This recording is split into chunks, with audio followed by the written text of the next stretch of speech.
सब साहुरम कुंडलपुर के बड़े बाबा की, मूल नायक श्री पार्श्वनाथ भगवान की, परम पूज्य आचार्य भगवान गुरुदेव श्री 108 विद्यासागर जी महामुनि राज की, परम पूज्य आचार्य श्री 108 समय सागर जी महामुनि राज की, अकंपनाचार्य विष्णु कुमार आदि सभी 700 आदि मुनिराजों की, परम पूज्य मुनि श्री विमल सागर जी, अनंत सागर जी, धर्म सागर जी, भाव सागर जी महामुनि राज की, मुनि श्री विमल सागर जी, अनंत सागर जी, धर्म सागर जी महाराज की, 3 करोड़ मुनिराजों की।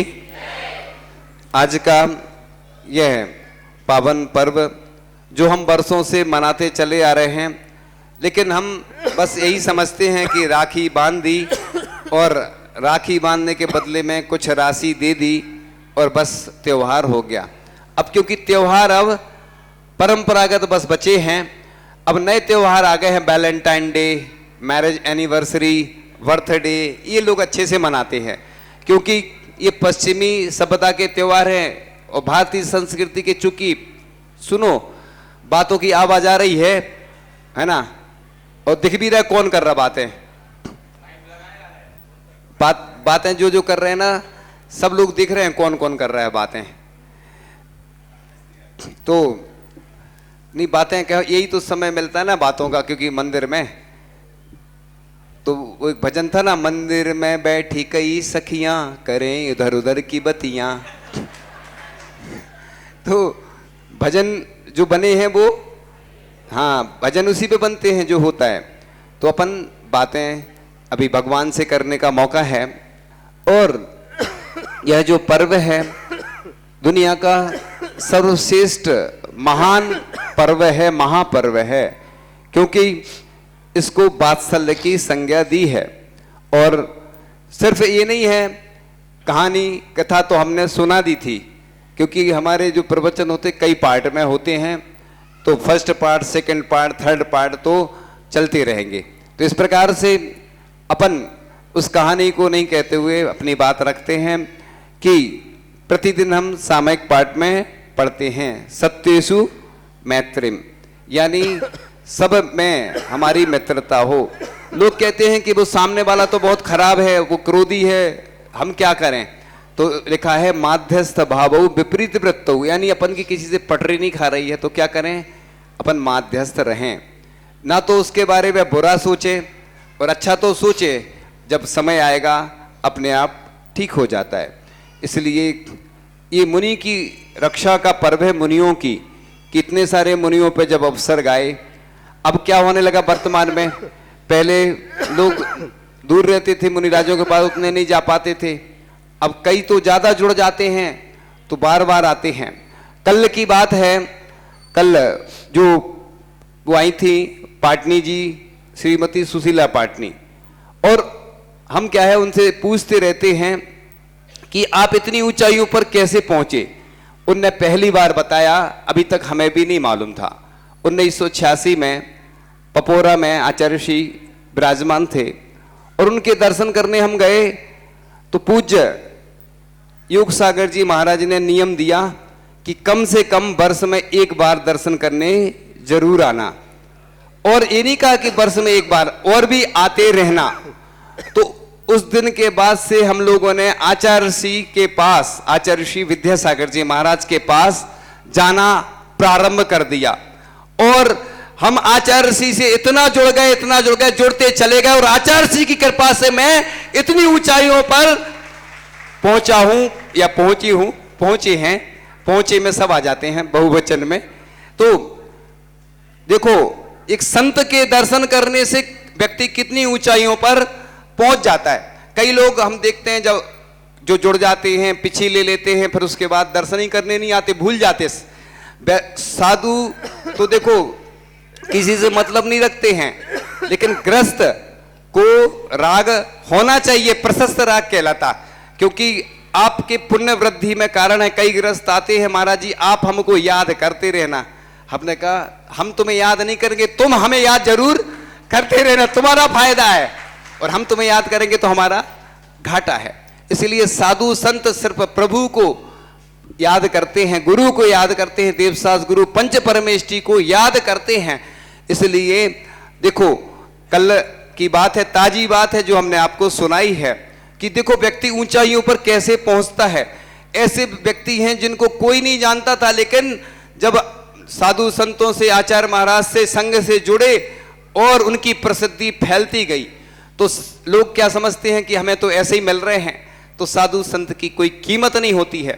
जब कोई कार्यक्रम होता है, लोगों को पात्र प्रक्षालन का, शास्त्र अर्पण का या पंचकर्णा में कोई बड़ा पात्र बनना हो, कोई भी पात्र बनना हो, अवसर मिलता है तो कई लोग पछताते हैं कि हमने दे नहीं पाया, दुख है।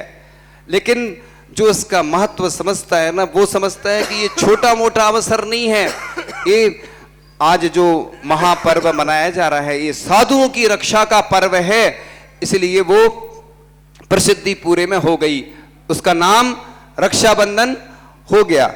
इसलिए रक्षाबंधन त्योहार अपना विशिष्ट महत्व रखता है। इसलिए सिर्फ ये नहीं करना है कि हमने राखी बांधी और बस औपचारिकता हो गई। अपन क्या है, अब त्योहारों के माध्यम से बस औपचारिकता करने लगे। ये तो विशुद्धि बनाने वाले पर्व होते हैं। एक एक मंत्र जो होता है बड़ा ऊर्जामयी होता है, पावरफुल होता है, और उसके माध्यम से हमारी विशुद्धि बढ़ती है, हमारे रोग ठीक होते हैं, कर्मों की निर्जरा होती है। जैन दर्शन में जो भी अनुष्ठान होते हैं किसी व्यक्ति विशेष के लिए नहीं होते हैं। जब भी हम कोई पंचकर्णा करते हैं, कोई विधान करते हैं, उसके बाद क्या करते हैं, विश्व शांति महायज्ञ, शांति धारा भी करते हैं प्रतिदिन, तो हम विश्व की शांति के लिए करते हैं। यानी जैन धर्म व्यक्ति विशेष के लिए, अपने लिए नहीं होता है। इसलिए जो धार्मिक अनुष्ठान होते, इसलिए हमने पहले भी बोला था जब जाने का चल रहा था ना कि भैया सब लोग मिलके करना है। मंदिर में प्रतिदिन करते हैं, किसी के शादी में जाते तो अपना भोजन स्वयं ले जाते, क्या घर से ले जाया करो, वहीं खाया करो अलग से बैठ के कोने में, सब मिलके खाते हैं, भोजन करते। यानी भोजन में, त्योहार में, दीपावली पे मिलके मनाते हैं, और मंदिर में बटना नहीं है। अपन त्योहार सब मिलके मनाएंगे। अभिषेक वहां प्रक्षाल कोई व्यक्ति कर ले, ऐसा कोई नियम नहीं रहता है। भगवान तो सब जगह बराबर रहते। ये प्रतिदिन अपन को अभिषेक करना चाहिए, पूजन करना चाहिए, नियम होना चाहिए सब मंदिरों में। लेकिन जहां जहां भी पूरे देश में मंदिर हैं तो अपनी अपनी व्यवस्थाएं प्रतिदिन की चलती। जब भी कोई चातुर्मास आदि चल रहा है या कोई बड़ा कार्यक्रम होता है तो सबको मिलके अभिषेक पूजन करो, वहीं पे फिर चले जाओ। भले ही विधान में बैठने की अनुकूलता नहीं है तो कोई बात नहीं, लेकिन जिनको परेशानी है, रोग है, कोई को समस्या है, तो बात अलग है। ये क्या होता है कि अपन जब सामूहिक क्रियाएं करते हैं तो बड़े इसके जो फल बताए गए हैं कि अकाल आदि में जो मरण होते हैं, दुर्घटनाएं होती, हमने एक बार और बताया था, इन सब से बचने का एक ही उपाय है। इसलिए ये अनुष्ठान किए जाते हैं। देखो वैसे तो कोई किसी को जानता ही नहीं है, लेकिन जब मिलते हैं एक दूसरे से मंदिर में तो बड़ा एक अलग ही माहौल लगता है। प्रतिदिन तो अभिषेक करने, शांत धारा करने 5-10 लोग गिनती के रहते हैं हर मंदिर में, क्योंकि छोटी समाज हो और 4 मंदिर हो तो बढ़ जाते हैं लोग, तो लगता ही नहीं है। और एक चीज तो हमने देखी है, लोग क्लास में नहीं आएंगे, प्रवचन में नहीं आएंगे, लेकिन जब कोई कार्यक्रम होता है तो उसमें लोगों को बड़ा आनंद आता है और उसमें उत्साह भी दिखता है लोगों के अंदर। लेकिन इसीलिए तो प्रतिदिन नहीं रखेगा त्योहार, नहीं तो लोग सामान्य हो जाएंगे। इसलिए ये विशेष त्योहार होते हैं, वर्ष में आते हैं गिनती के त्योहार, और वो भी चुनिंदा लोगों को अवसर मिलते हैं। इसलिए यह वात्सल पर्व है और यह मर्यादा का बंधन नहीं, रक्षाबंधन होता है, यही सुखद अनुबंधन भी है। इसलिए वात्सल, करुणा एवं रक्षा के भाव जीवन में भर देते हैं। इसलिए अपन को गायों की रक्षा का संकल्प लेना चाहिए, गौशाला आदि में जाके गौग्रास आदि का भी दान करना चाहिए, और प्राणी मात्र की रक्षा का यह पर्व है। इसलिए बंधन नहीं है, बंधन जैसा लगता है। इसलिए आगे फिर अगले पार्ट में बात करेंगे।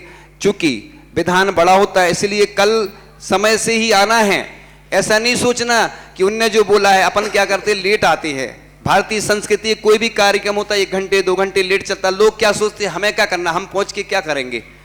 हम तो ये बता रहे, मुझे याद आ रहा रामटेक में आचार्य श्री की क्लास चलती थी, हम लोगों का स्वाध्याय चलता था। हम सबसे कई बार लेट हो जाते थे तो हम फिर क्या करते थे, पहले पहुंच जाते थे। हमें बहुत फायदा होता था पहले पहुंचने में।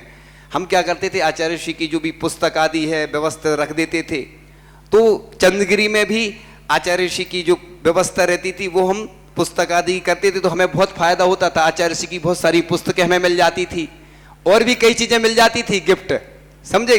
कहीं पहुंचने से पहले ये फायदा होता है कि आचार्य ऋषि के कर कमलों के माध्यम से लोग तो तरसते हैं कि आचार्य ऋषि हमें आशीर्वाद देते हैं, हमें आंख उठा के देख लें, और आचार्य ऋषि का वरद हस्त तो उनकी कृपा और सब कुछ मिलता है। पहले आने में बहुत फायदा है, इसलिए जहां भी सभा में जाओ आजकल उल्टा होने लगा, मुनिराज पहले आते हैं, भैया जी पहले आ गए, हमसे कह रहे थे कोई नहीं दिख रहा, हमने कहा पहुंचो तो, अपन को तो पहले ही पहुंचना।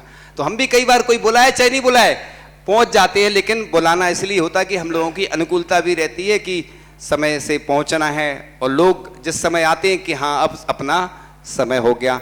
तो इस प्रकार से आप लोग अच्छे वात्सल्य के साथ इस महा महोत्सव को मनाएं, और एक दूसरे के सिर्फ अकेले जिससे बुराई है उससे नहीं, घर में भी देवरानी जेठानी सास बहू सब में ऐसे वात्सल्य बना रहे, समाज में, देश में, पूरे विश्व में ऐसे ही वात्सल्य बना रहे। इन्हीं भावनाओं के साथ परम पूज्याचार्य भगवान गुरुदेव शिक्षण विद्यासागर जी महामुनि राज की, परम पूज्य मुनि श्री भाव सागर जी महाराज जी की। मुनि श्री ने आपको संकेत रूप में